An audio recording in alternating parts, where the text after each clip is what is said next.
What's up, everybody? I'm here with another video. I'm going to be telling you what to think about Umbral Monuments, the in-game mode for Arknights Endfield. First of all, let's go to Umbral Monuments, shall we? And then we'll get to discussing what I think you should be thinking about this game mode, because there's not a lot of content of people actually talking about this game mode. And the people who are talking about it are just telling people how to beat it. But yeah, let's just, go over some quick thoughts about this game mode.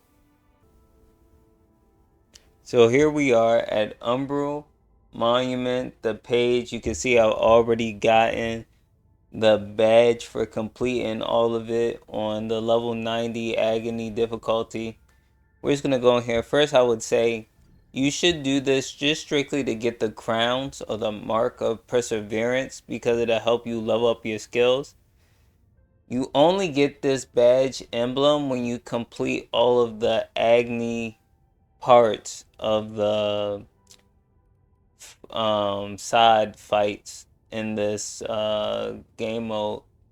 What you really want to do is complete the 60s first and get all the rewards for the pulls or whatever you're going to do with them. Save them, whatever.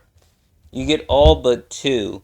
The one you don't get is for challenging one of the agony fights, not winning, just challenging it. And the other one you get is for fighting in 5 of these. So you do 3 here, you get 3. Then you try 2 of the 90s and you should get all the rewards. So that's simple enough. Perfect. That goes in line with like other Arknights title in game, like just things in general from Arknights. Like you get more from just completing the bare minimum of the in-game modes than just doing the hard stuff for the sake of the hard stuff. And they kept it kind of the same here, where you just do the game mode, the easiest part of the game mode, and you get all the rewards. So that's nice. They're gonna keep that going, so I'm sure a lot of people will be happy with that. So moving on, what do I think about these fights? First of all, they're not very complicated. There's a time limit, but to be honest, if you're building your characters so you're not struggling or doing something crazy like keeping your characters all level 60 or something, the fight should be relatively easy. I say that as I have Surtur and Angelino on my team, and E2, E2, pot to Ardelia. So I say easy with the added fact that I'm literally just hitting buttons and killing stuff. It's honestly that easy on all the floors at level 90. Not saying you should pull these characters because of that, but I'm just saying, like, if you pull characters in game mode, it's gonna be easy. It's kind of how all these games operate. But anyway, what do I think? Since you only have to complete the level and there's no like real time constraints, I'm thinking that you could pretty much use any team you want as long as you clear. Now, maybe you might run into some points where it'd be better to have AoE than single target abilities, but I feel like if you've been playing your team long enough, you kind of have a feel for what you have to do, how you have to sync up the skills to do damage. So I advise you to check out any guides that teach you about how to use Invul, how to dodge, how to use like the time stop mechanics that randomly happen. Not randomly, but you know how you trigger in the game that allow you to like think for a second or think what your next move's gonna be, and also keep an eye on your energy gain and your rotations, and you should be good to go in this game mode. It is not too difficult. So in all the game modes that I've played in this game, I think Umbral Monument is the one that's going to allow you to see how strong your characters are the best.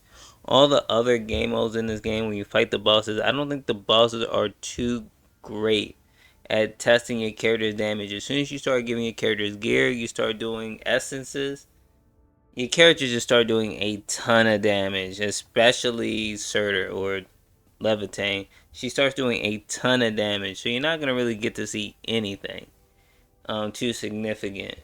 But In the level 90 fights, they're a little bit more bulky, so you can actually see your rotations out fully. So that's nice. I would say out of all the in-game modes that I've played, I would say because this came out later and it wasn't in the beginning, I wouldn't say that we wouldn't be like as ready for it if we had gotten it on a release, but it certainly would have been a little tougher if people had to try this on release. At any rate, I think this is one of the easier requirements to get gems of all the in-game content I've ever played. Um, I'm trying to think back to like how Spiral Abyss had came out. That was a little difficult if you didn't have Venti. I'm trying to think back to Star Rail's first in-game mode. People were failing that at first, but it became easy with like in the same day or 2 days. So it's hard to really say, but I think that this is pretty easy. Like I didn't read a single tutorial on the combat. I didn't play the beta, and I've been playing since release, and I thought this was pretty easy. Can't lie to you guys about that. Thought this was pretty easy. It's a good in-game mode. I'm curious to see what's gonna happen on the second side. There's two sides of this for rewards, and I've already got the emblem, so I'm kinda expecting something a little tougher. Not too tough though. Let's not get carried away and start complaining about end games too easy. We don't want to do that. But yeah, I'm thinking that this is a good start to the end game, and you know what? I'm not bothered by it at all.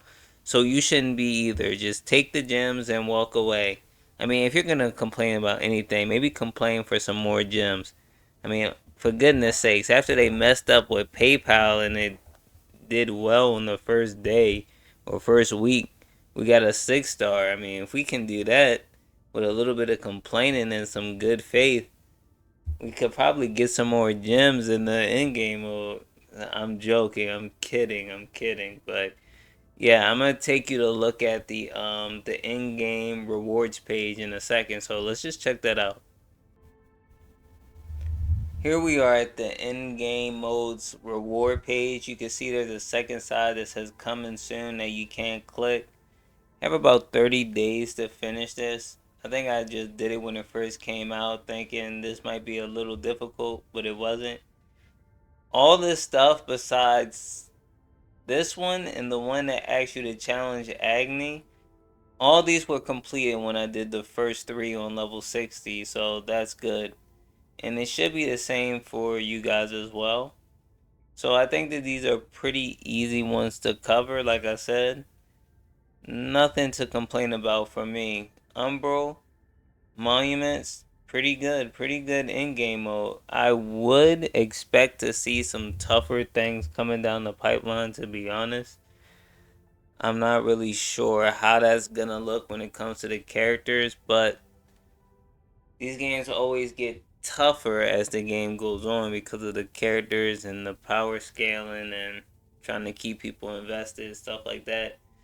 So if you're having trouble, I recommend personally that you level up your characters and level up the skills, maybe the weapon as well, and see if that helps you out. Really, as long as you complete the level, you should be okay. But yeah, Umbral Monument's pretty good.